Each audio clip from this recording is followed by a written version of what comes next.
The Living Word in the City, Part 20, The Final Rebellion. Where Satan's last uprising gathers against the throne in Chicago, but fire from God settles it once and for all.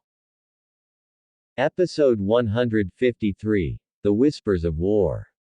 At first it was only murmurs. In Bronzeville, young men mocked the throne. We've lived fine without his hand. In Little Village, others claimed, why should one king rule us all? Darnell heard the whispers spreading, not just in Chicago, but across the earth. Episode 154, The Gathering Storm. The serpent, now loosed, stirred the nations like dry leaves in a whirlwind. He promised power, wealth, and independence.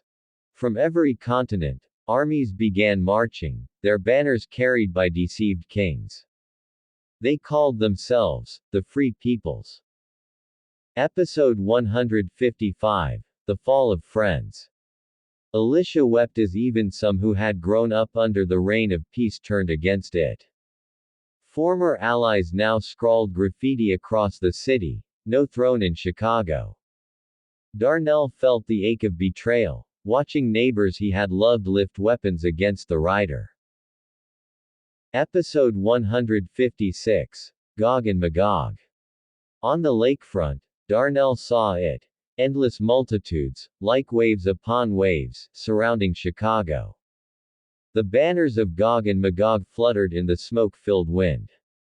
It was the serpent's final army, countless, united only by hatred of the king.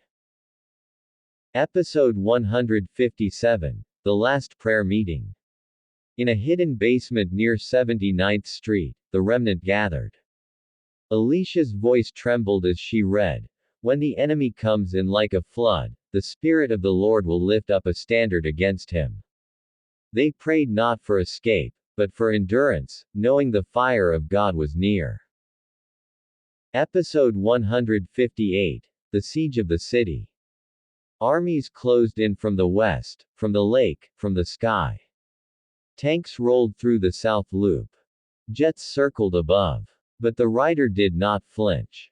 He stood at his throne, calm, his word shining brighter than the sun. Episode 159, Fire from Heaven. At the moment of greatest peril, when Chicago seemed surrounded beyond rescue, the sky split. Fire poured down, not from bombs, but from heaven itself. In a heartbeat, the armies of Gog and Magog were consumed. The serpent's rebellion ended as quickly as it had begun. Episode 160, The End of the Serpent. Before the eyes of all, the serpent was seized. He writhed, cursing, but could not resist. Angels hurled him into the lake of fire, not to rise again. Darnell and Alicia, weary but steadfast, fell to their knees. The last enemy of their city was gone forever.